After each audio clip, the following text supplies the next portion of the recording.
Hello नमस्कार दोस्तों, मैं मनोज यादव आपके अपने YouTube चैनल पे स्वागत है आप सभी लोगों का एक नए वीडियो में। और जो नया वीडियो है एक बेसिक डिटेल्स हैं, इसमें बेसिक चीज़ें आपको हम बताएंगे। और वो बेसिक चीज़ें हम आपको क्या बताएंगे कि जैसे मान लो हम कहीं ब्लड टेस्ट के लिए जाते हैं या हम होम कलेक्शन बुकिंग कराते हैं, तो उसमें बेसिक चीज़ें जो आपकी बेसिक टिप्स जो हैं वो मैं आपको इसमें आज बताने वाला हूँ आगे। और क्या क्या आपको इनमें उनको फॉलो करना है, किस तरह से आपको करना है, वो सारी चीज़ें हम आपको इसमें आज बता देते हैं। तो वीडियो को लाइक और शेयर और कमेंट्स भी करते रहिए।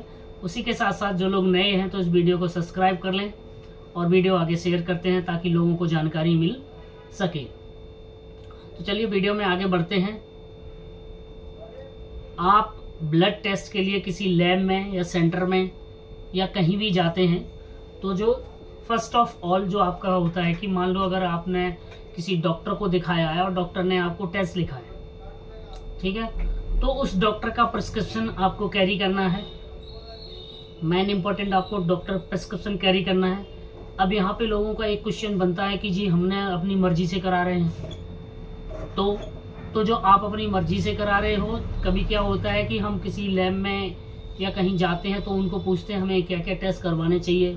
कोई बोल देता फुल बॉडी चेकअप करा लो, कोई ये क्या दिक्कत है, अकॉर्डिंग टू योर प्रॉब्लम्स आपको किस किस का परेशानी है, किस किस का चाहिए। देखिए जैसे मेन हमारा रूटीन जो चेकअप होते हैं, जैसे मान लो शुगर हो गया, यूरिन हो गया, LFT हो गया, KFT हो गया, लिपिड हो गया, थायराइड हो गया, तो ये हमारे रूटीन चेकअप में आ जाते हैं। नॉर्मल जो मेन हमारी जो वर्किंग जो हमारे मेन होते हैं, हार्ट का, किडनी का, लीवर का, शुगर का, थायराइड का, ठीक है, तो ये हमारे मेन होते हैं। तो हमने इनको बता दिया। अब डॉक्टर ने जो हमें प्रिस्क्राइब किया है, जो डॉक्टर ने प्रिस्क्रिप्शन पे आपका लिखा हुआ है, उनको कैरी करके ले जाना बहुत जरूरी है। दूसरी चीज, आप वहाँ जब सेंटर में एंट्री करते हैं, जाते हैं, सबसे पहले देख लीजिए हाइजेनिक चीजें, मतलब साफ सुथरा है, कैसा नहीं है, वहाँ का स्टाफ कैसा है, वो सारी चीजें भी आपको नॉलेज में पता होनी चाहिए कि अगर हम डॉक्टर लाल पैथलैब में जा रहे हैं तो वहाँ स्टाफ कैसा बिहेव करता है और किस तरह से हमको समझाता है, क्या वो आपको बातें देते हैं। अगर किसी और भी सेंटर में आप जाते हैं तो वहाँ भी आपको सारी चीज़ें इनको फॉलो करना होता है। तो सबसे पहले देखिए, चलिए मान लीजिए आप प्रिस्क्रिप्शन लेके गए और प्रिस्क्रिप्शन लेके जाके हमने उनको दिखाया जी हमारे ये टेस्ट है, उन्होंने बता दिया आपको प्राइस इतना है, ये है, ये जिस भी किसी भी लैब में गए, जरूरी नहीं है डॉक्टर लाल पैथलैब या किसी भी लैब की मैं बात कर रहा हूँ, और आपको अफोर्डेबल लग रहा है कि हमारा प्राइस जो है इतना ठीक है, बट डॉक्टर लाल का भी ठीक है, उसका ठीक, तो चूज आपको करना है कि हमें कहाँ कराना है। चूज आपको वो करना है कि आपका जो रिपोर्ट लेके जा रहे हो तो डॉक्टर उसको एक्सेप्ट कर रहा है कि नहीं कर रहा है, प्रेफर्ड आपको कर रहा है कि मतलब ये रिपोर्ट ठीक है या नहीं है, वो डॉक्टर डिसाइड कर लेगा, ठीक है। अगर ठीक डॉक्टर अच्छा होगा तो, ऐसे कोई है तो वो किसी पे भी करवा देगा आपका टेस्ट और आपको रिपोर्ट थमा देगा, लीजिए जो आपको ये प्रॉब्लम है, ये प्रॉब्लम है, उसका ट्रीटमेंट आपका हो जाएगा। अब दूसरी चीज, हम यहाँ पे आ जाते हैं सेंटर पे। जब मान लो किसी भी लैब में हम टेस्ट कराने के लिए गए तो सबसे पहले आपने देखा साफ सुथरा है, ठीक है, नाम है, और टेक्नीशियन जो वहाँ पे बैठा हुआ है, फ्लैवो है, या रजिस्ट्रेशन डिपार्टमेंट में जैसे आपका हेल्प डेस्क वाला जो भी आपका है जो रजिस्ट्रेशन करता है, वो उसको भी नॉलेज इन टेस्टों की है या नहीं है। आप अपना क्वेश्चन भी कर सकते हैं कि ये जो टेस्ट हमारा है तो ये किस लिए होता है, क्या होता है, और वो इन्फॉर्मेशन उसके पास होगी तो वो आपको ज़रूर देगा। देन उसके बाद जैसे मान लीजिए आप वहाँ पे आके बैठ गए हैं और किसी का सैंपल यहाँ हो रहा है, कलेक्शन एरिया में आपका सैंपल किसी का हो रहा है, दूसरे पर्सन का, आपसे जो पहले आया था उनका हो रहा है, तो आप वेट करेंगे वहाँ पर। दूसरी चीज, अब आपका रजिस्ट्रेशन हो गया, आपको स्लिप मिल गया, तो आप आ गए इसमें कलेक्शन एरिया में, अपनी अभी कुर्सी जो है उस कुर्सी पे बैठ गए आप। सबसे पहले आप ये देखेंगे कि जो आपको प्रिस्क्रिप्शन दिया था कि जो आपके टेस्ट थे, आपके वही टेस्ट उन्होंने रजिस्ट्रेशन किए हैं, वही टेस्ट सेम है, उनका प्राइस ठीक है, टेस्ट का नाम ठीक है, और जिस तरह से उन्होंने बताया था कि ये खाली पेट है या कैसे कराना है, तो ये एक बताना भी जरूरी है। मैं आपको कुछ रूटीन टेस्ट बता देता हूँ कि कौन कौन से टेस्ट आपको खाली पेट कराने चाहिए। तो देखिए, सबसे पहले शुगर, आप सभी लोग जानते होंगे कि शुगर का जो टेस्ट होता है वो खाली पेट होता है, बट शुगर का एक टेस्ट है जो आप, दो टेस्ट होते हैं जो कभी भी करा सकते हो आप। एक तो HbA1c, उसको आप कभी भी किसी भी कंडीशन में करा सकते हो। उसके बाद आपका RBS होता है, ब्लड शुगर रैंडम। रैंडम का भी मतलब होता है खाए पिए ना खाए कभी भी रैंडम का एक चेकअप करा लीजिए, वो करा सकते हैं आप, ठीक है। उसके बाद उसके बाद आता है lipid profile, LFT, KFT, thyroid, खाली पेट कराना चाहिए आपको। और उसके बाद ऐसे बहुत सारे टेस्ट है, मैंने आपको ये रूटीन टेस्ट बताए, थायराइड हो गया, LFT, KFT, liver, lipid, sugar fasting हो गया, ठीक है। और इस तरह से और बहुत सारे टेस्ट हैं जो फास्टिंग में आपको रिक्वायरमेंट्स होते हैं, तो इनकी जानकारी भी आपको जरूर ले लेनी चाहिए, ये भी आपके लिए बहुत जरूरी है। अब चलिए अब हम आगे बढ़ते हैं, जैसे कलेक्शन एरिया पे आगे, जैसे कुर्सी पे आपके बैठ के आगे, उसके बाद आप जो फ्लेवो आपका जो सैंपल ले रहा है उसको आपको देखना है कि उसने जो आपका निडल है वो न्यू यूज किया है कि नहीं किया है।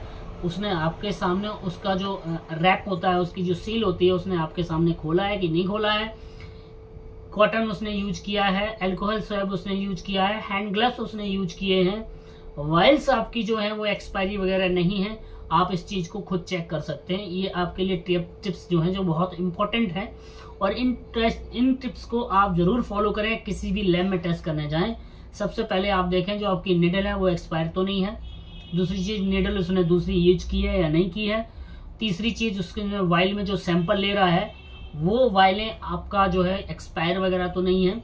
उसने अल्कोहल स्वैब से साफ आपका पोर्शन किया है नहीं किया है, जो ब्लड एरिया का, जो कलेक्शन एरिया का जो वो होगा उस पर उसने साफ किया है नहीं किया, क्लीन किया है या नहीं किया, ग्लव्स उसने न्यू पहना है या नहीं पहना है, उसने अपने हाथ सैनिटाइजर किए या नहीं किए हैं।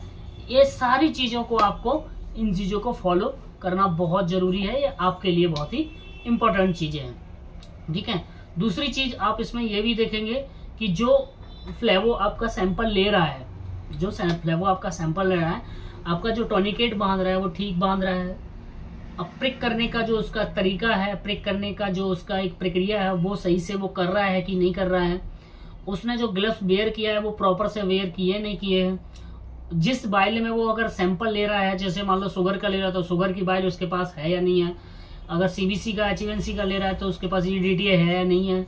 उसके बाद जो आपका LFT, KFT, lipid, thyroid, vitamin D, vitamin B12, amylase, lipase और थायराइड, आयरन, ये सारे टेस्टों के लिए उसने जो वाइल करेक्ट ली है वो है उसके पास या नहीं है, कि जैसे कोई भी अब दूसरी वाइल में ले लेता है। तो ये चीजें भी आपको सीखना बहुत जरूरी है। आजकल क्या करते हैं लोग, गूगल कर लेते हैं, तो गूगल में ये भी चीजें तो हैं, इनको भी आप कर सकते हो, इनकी जानकारी आप ले सकते हो। आपका जो सैंपल ले रहा है वो वेल ट्रेंड है या नहीं है। ऐसा थोड़ी हर किसी को सैंपल लेने लगा दो, सुई लगा दो। सुई लगाना एक जो है ना बहुत ही टेक्निक का काम है, बहुत ही मतलब समझदारी का काम है। ऐसा नहीं है कि जी लो जी मैंने ये दिखा दी ना सर यहाँ हमारा लगा दो, ये नहीं है, ऐसा नहीं है। प्रॉपर तरीके से उसको नस ढूंढनी है, उसको वेंस जो है उसको प्रॉपर तरीके से ढूंढनी है, जब तक वो अपनी तरफ से ना हो कि हाँ हम यहाँ से प्रिक कर सकते हैं, सैंपल हमारा आ सकता है, तब तक प्रिक ना करें। ये भी उसको आप बता देना।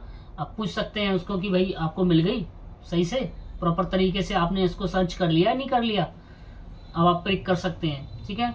तो मुट्ठी को बंद करना है, जब आप बोलेंगे मुट्ठी बंद करनी है, मुट्ठी कब खोलनी है। अब मैंने कई पेशेंट को ये देखा है कि वो क्या करते हैं ना, जैसे उसने प्रिक कर दिया, फ्लेवो ने प्रिक कर दिया, यहाँ पे बोलते मुट्ठी खोल दूं, तो मुट्ठी को दबा के रखो, जो वो बोलते खोल दो। कभी क्या करते हैं कि सैंपल लेते टाइम बोलते थोड़ी लंबी सांस लो, ये भी एक तरीका अच्छा होता है। क्या होगा उसका जो प्रोसीजर क्या है, तो बोलते हैं लंबी सांस लो, उसका प्रोसीजर पता है आपको क्या है? वो इसलिए बोलते हैं कि जब मैं आपको प्रिक करूंगा ना, तो जो आपका ध्यान जो होगा, जो आपका मन होगा, जो आपकी सारी सोच होगी, वो आपकी किसके ऊपर जाएगी, सांस लेने के ऊपर। तब तक वो प्रिक कर देगा, तो उससे आपको पेनफुल नहीं होगा, आपका दर्द कम होगा। ये चीज के लिए वो बोलता है थोड़ी गहरी सांस लो। हम जब गहरी सांस लेंगे, यहाँ मेरा ध्यान नहीं है, मेरा सारा ध्यान गया ऊपर की तरफ में, मैं सांस ले रहा हूँ, ठीक है। ये एक प्रोसीजर जो कुछ टेक्नीशियन हमारे कुछ फ्लेवो हैं जो इन चीज़ों को फॉलो करते हैं, बहुत अच्छी बात है, फॉलो करना चाहिए, ताकि आपको विदाउट पेनफुल, देखिए हल्का सा अगर किसी को भी निडल लगता है तो दर्द हल्का सा तो होता ही है, चींटी जैसे काटती है या चुभता है कुछ, तो वो हल्का फुल्का लगता है, ये तो कंपलसरी। बट एक होता है ना कि कुछ एक ज़्यादा ही पेनफुल हो जाए, यानी है ना, तो वो चीज़ें भी ठीक नहीं है कि आप प्रॉपर तरीके से उसमें उन्होंने लगाया नहीं लगाया, प्रॉपर तरीके से सैंपल उसमें लिया नहीं लिया। अब दूसरी चीज़ इसमें एक क्वेश्चन और भी आता है कि जैसे वाइल होती है तो लोग कहते हैं अरे भैया इतना लोगे, नहीं रहने दो बस हो गया। देखिए क्या होता है कि जो हमारी वाइल्स हैं उसमें क्या होता है, सोडियम फ्लोराइड पड़ा होता है शुगर वाली में। एंटीकोगुलेंट जो आपका होता है EDTA बोलते हैं, बाइल ethylene diamine tetraacetic acid, उसमें भी एंटीकोगुलेंट पड़ा होता है जो ब्लड को क्लॉट नहीं होने देता है। उसके बाद SST होती है, SST का जेल नीचे होता है, उसी हिसाब से उसमें जेल होता है कि जो उसका मार्क है उतने मार्क तक उसको भरना बहुत जरूरी है। तो ये अब जैसे सोडियम सिट्रेट है तो सोडियम सिट्रेट का भी है, मतलब हर वाइल का एक उसमें अब ब्लैक कलर का आप देखेंगे तो उसमें एरो लगा होगा कि ये यहाँ तक भरनी है। अब उसकी के अकॉर्डिंग उसमें आपका एंटीकोगुलेंट डाला गया है, सोडियम फ्लोराइड डाला गया है, सोडियम सिट्रेट डाला गया है, उसी के हिसाब से उसमें SST में आपका जेल है।